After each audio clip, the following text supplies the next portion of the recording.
Mbak Yunya, ya Ibu Wardoyo yang memelihara saya sejak kecil itu mendapat satu kayak wisik dari luar gitu ya. Bung Karno harus diapit oleh ibu dan bapaknya yang sekarang di Blitar itu. Nah, terus mau dipindah ke atas, upacara yang mimpin upacara orang Bali itu, saya tahu tuh. Nah, terus setelah itu saya kan ngambil lagi, nggak ada sama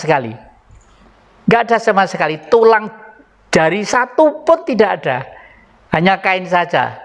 Baru sekarang ini saya berani membuka ya, karena apa? Ya karena negeri ini masih belum menghargai jasa yang baik, negeri ini masih dipimpin oleh otak-otak yang mencari duit saja.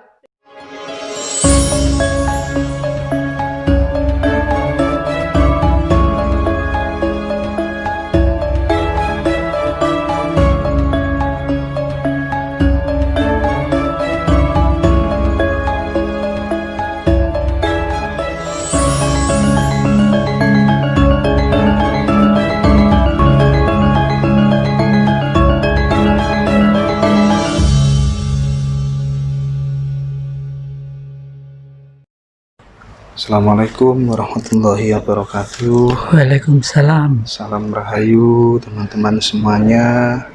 Hari ini alhamdulillah saya berkesempatan berkunjung kembali ke kediaman Eyang Jati di Wisma Asoka, tepatnya di Citandui, Kota Malang ya, Yang. Ya. Alhamdulillah yang sehat walafiat. Hari ini saya serombongan mau minta tolong diparingi wejangan yang sebagai bekal untuk menapaki kehidupan yang lebih baik. Monggo ya. Para sahabat ngaji Roso yang saya muliakan, adik-adik saya tuh terlalu wejangan, istilahnya wejangan, kayak wong pinter yang wejangan ya.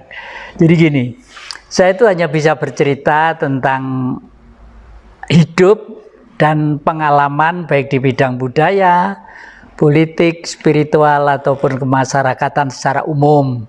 Itulah yang bisa saya ceritakan.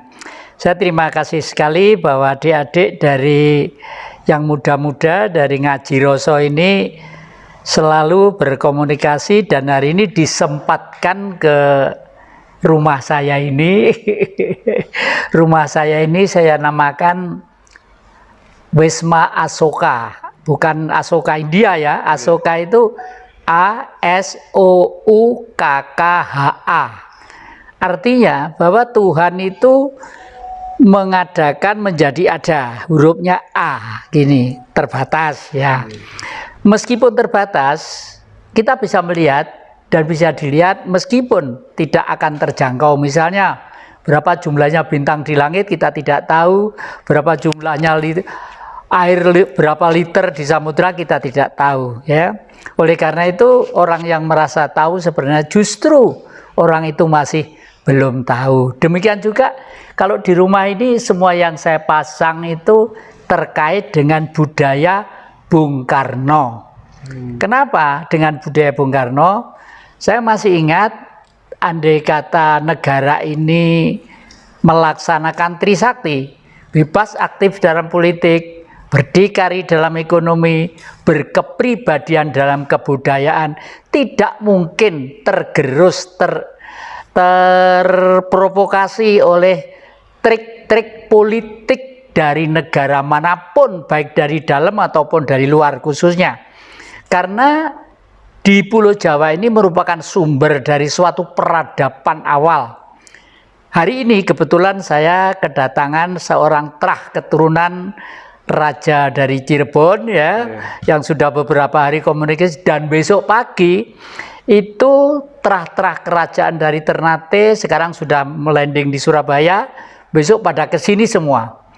Persis dengan yang saya khayalkan, yang saya ceritakan kepada adik-adik beberapa hari yang lalu. Misalnya, negara ini nanti tidak akan rampung kalau kita belum kembali ke sistem kerajaan. Maaf. Karena sistem itu sudah pernah diuji di dalam kemasyarakatan baik secara nasional dan internasional. Misalnya, Mojopahit mampu berkuasa 341 tahun gara-gara visi misi dan fondamennya jelas dan gamblang. Dan oleh karena itu disegani oleh dunia internasional. Kenapa? Karena dunia butuh Indonesia, butuh apanya? Butuh bahan-bahan untuk pala, merica, jahe, ya, semua. Bahkan sekarang ini di luar negeri banyak orang-orang bule yang dengan pengalamannya di sini, kenapa tanah begini, hanya membawa sedikit tanah di sini dikembangkan di sana, lalu menanam bangsanya sayur-sayuran, waduh lebih hijau, lebih indah dan lebih seger dari Pulau Jawa. Di Pulau Jawa sendiri banyak orang yang mengeluh, ya, sawah-sawah sudah menjadi gedung, ya, sementara itu pohon-pohon yang lainnya ditebang semuanya sendirilah. Bung Karno jauh-jauh sudah memberi peringatan kepada bangsa ini, tapi ya karena memang seorang tokoh itu ya selalu memikul beban konsekuensi dari pemikirannya. Pemikiran-pemikiran yang baru untuk memperbarui kekeliruan, maaf pakai bahasa umum, kebodohan, sangat sulit sekali.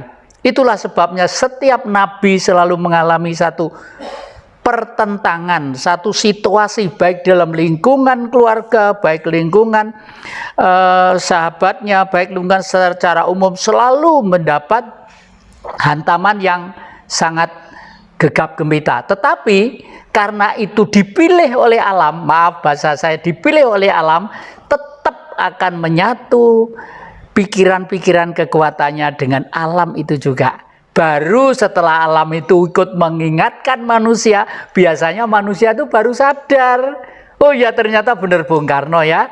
Oleh karena itu sekarang ini Bung Karno itu menjadi fenomena umum yang misterius. Bung Karno itu sebenarnya sudah meninggal atau belum ya? Bung Karno masih hidup atau belum ya? Semua itu benar.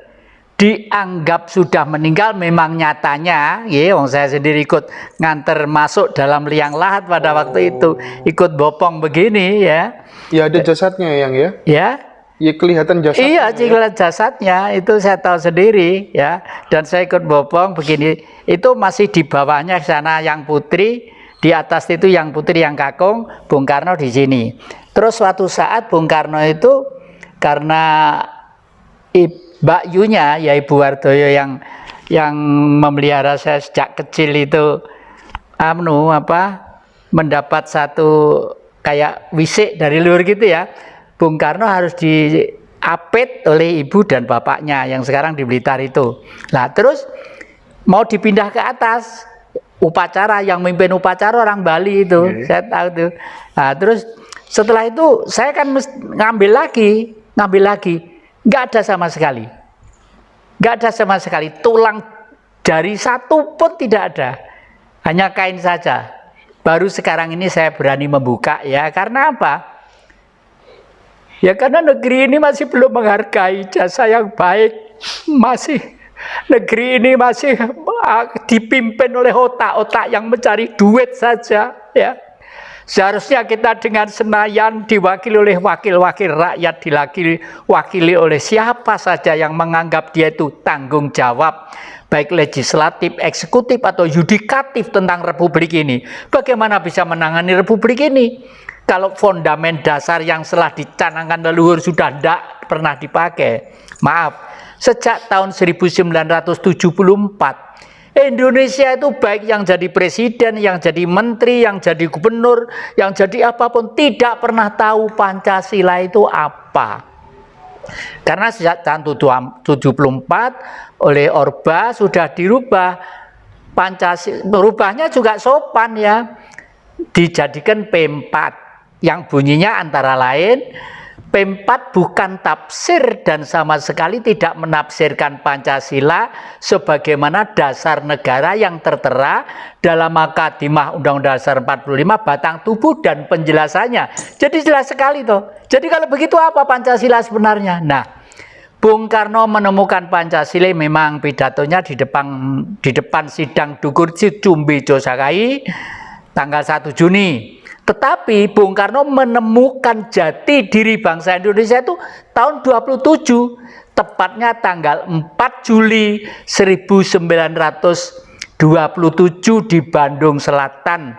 Oleh karena itu kemarin kira-kira 3 hari yang lalu, warga dari sana diwakili 1 orang untuk menjenguk saya, datang ke sini, tidur di pedepokan saya 1 hari ke sini, rangkul-rangkulan, tangis-tangisan.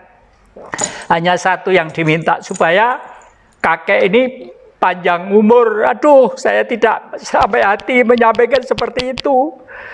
Terus apa yang harus saya perbuat? Ya, satu-satunya jalan saya harus meneruskan. Dan sekaligus apa yang sekarang ini titik kelemahan bangsa Indonesia tidak bisa melaksanakan politik yang baik untuk negeri ini. Karena begini ya, berkali-kali saya utarakan di depan publik bahwa Pancasila itu kalau dulu gampang ngapal nih, anak SD atau tidak sekolah pun bisa. 5K, ketuhanan yang Maha Esa, kebangsaan, kemanusiaan, kerakyatan, keadilan sosial, titik. 5K. Dulu sekitar tahun 60, 61, 63 itu bunyinya. Setelah itu tahun 7, setelah ada peristiwa 65, barulah orang barat ikut campur, khususnya Amerika, bahwa hak asasi manusia itu penting.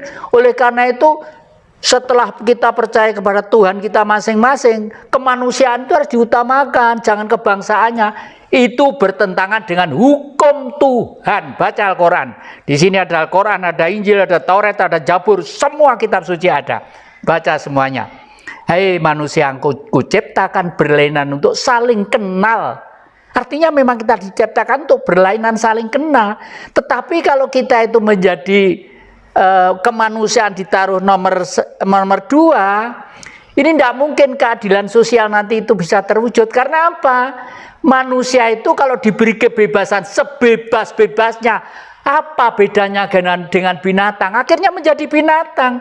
Oleh karena itu secara politik, negara kita itu kenapa seperti ini? Kemarin itu ya, kemarin di TV-TV sudah disebarkan bahwa corona itu dinyatakan sudah selesai.